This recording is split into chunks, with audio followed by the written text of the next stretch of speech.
Sir అంటే మీరు ఒక సినిమా మ్యాట్లా కనబడుతూ ఉంటారు. ఎందుకంటే మీ సినిమా గురించి మీరు పదే పదే కష్టపడుతూ ఉంటారు. మీ సినిమా అయిపోయిన తర్వాత మిగతా సినిమాల గురించి అలా కష్టపడుతూ ఉంటారు. ఫస్ట్ డే వెళ్తారు, మట్కా సినిమా చూస్తారు, టైం దొరికినప్పుడు మిగతా సినిమాలు చూస్తారు, మిగతా సినిమాలు విషెస్ చేస్తూ ఉంటారు.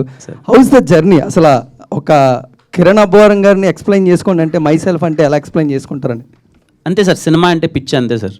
నేను చేస్తున్నానా చెయ్యట్లేదా అనేది కాదు సార్. నాకు సినిమా కావాలి, నా డేలో నాకు కంపల్సరీ సినిమా కావాలి. అయితే నేను సినిమా చూడాలి, సినిమా గురించి మాట్లాడుకోవాలి, కథలు రాయాలి లేదా కథలు వినాలి. సినిమా అన్నది నా డేలో లేకపోతే ఆ డే నాకు ఇన్కంప్లీట్ సార్. ఆ పిచ్చి అంతే, అది హ్యాపీ. అలాగే నా జర్నీ అలాగే వెళ్తుంటా సార్. కిరణ్ గారు సార్, మీరు ప్రీ రిలీజ్ ఈవెంట్లో ఒక మాట అన్నారు సార్, ఈ సినిమా హిట్ అవ్వకపోతే నేను తర్వాత సినిమాలు తీయను అన్నారు. అదే ఈ సినిమా హిట్ అవ్వకపోతే తర్వాత మీరు నిజంగా సినిమాలు తీయకుండా ఉండేవాళ్ళ? సార్ నేను దేని మీద నిలబడతాను, మాట మీద నిలబడతాను సార్. వెళ్ళిపోయి సాయి గారు నార్మల్గా పొలిమేర మూవీ టైం అప్పుడు ఏదో కెమెరా బ్లాక్ మ్యాజిక్ అని చెప్పి మీరు రిజెక్ట్ చేశారంట. సో అండ్ దెన్ అది చాలా పెద్ద బ్లాక్ బస్టర్ అయింది. అది ఇప్పుడు ఏ ఓటీటీలో అయితే స్ట్రీమ్ అవుతుందో బెస్ట్ వ్యూస్ వస్తున్నాయి. ఓకే. అండ్ ఇలా నామ్స్ రిస్ట్రిక్ట్ చేసి మంచి కాంటెంట్ని కూడా డిసైడ్ చేయకుండా తీసుకోపోవడానికి రీజన్ ఎవరు?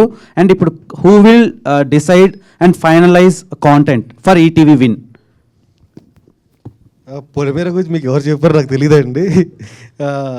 It was not true then. వేరే రీజన్స్ ఉన్నాయి. The team ETV Win will finalise the content and everything అండి. అందరు టీం అందరూ కరెక్టివ్ డెసిషన్ అండి. కిరణ్ గారికి మొన్న సక్సెస్ మీట్లో దిల్ రాజు గారు ఒక మాట అన్నారు, ఎవరి కోసం ఎవరు రారు అని అన్నారు కదా. సో దానిపైన మీరు ఏమంటారు కామెంట్? సార్ నేను ఎప్పుడు, మీరు నా స్పీచ్ కొంతమందికి ఎందుకో ఎక్కడో తప్పుగా అర్థమైందా నాకు తెలీదు. నా ఎంటైర్ స్పీచ్లో ఐ ఫెల్ట్ నా గురించి, నేను పడిన దాని గురించి, నేనేంటి, నేనేం చేస్తున్నా అనే దాని గురించి చెప్పాను తప్ప నేను ఎవరిని రమ్మని అది చేయమని ఇది చేయమని అది నేను ఎప్పుడు చెప్పలేదు సార్. నేనైతే ఎప్పుడు చెప్పలేదు నా స్పీచ్లో అది.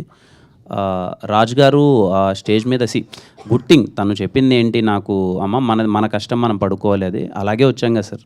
మనకి ఎవరు తెలుసు ఇక్కడ, మన కష్టం పడ్డాం, ఊరి నుంచి వచ్చాం, రాజావారి రాణి గారి సినిమా చేసాం, ఎస్ఆర్ కళ్యాణ్ పని చేసుకున్నాం, then no one with me. ఆ రోజు కష్టపడే వచ్చాము, అంతా చేసాం. సో మెనీ థింగ్ ఏంటంటే మన గురించి విషయాలు ఎప్పుడైతే ఆడియన్స్కి కరెక్ట్గా పోర్ట్రే అవ్వట్లేదు, మన గురించి అనే విషయాలు రైట్గా తెలియక కొంతమంది మీడియా వాళ్ళు కానీ వాళ్ళకి ఎవరికైనా మన గురించి కరెక్ట్గా తెలియని విషయాలు, ఓ కిరణ్ అంటే ఇదేమో అదేమో అని రాస్తున్న సందర్భంలో నా గురించి ఇంకా వేరే వాళ్ళు చెప్పక ఆడియన్స్కి, నా గురించి ఇంకా నేనే చెప్పకపోతే ఇంకా అది ఎప్పటికీ అలాగే ఉండిపోతుంది. అందుకని నా గురించి ఇది, this is what I am, this is where I came from అన్నది నేను స్ట్రాంగ్గా ఆ రోజు చెప్పాలనుకున్నాను సార్. చాలామందికి వేరేలా ఉంది నా మీద పర్సెప్షన్, విచ్ ఈజ్ ఫేక్.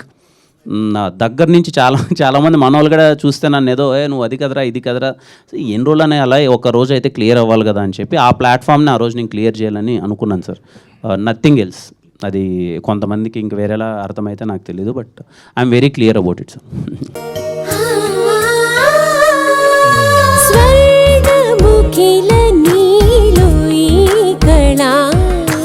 వజ్రవైడూర్యాలంకరణం మణిహారం మహాద్భుతం సంతోషమే ప్రతిక్షణము ఇక శుభప్రదముగా నీవు రాగశిరుల వేడుక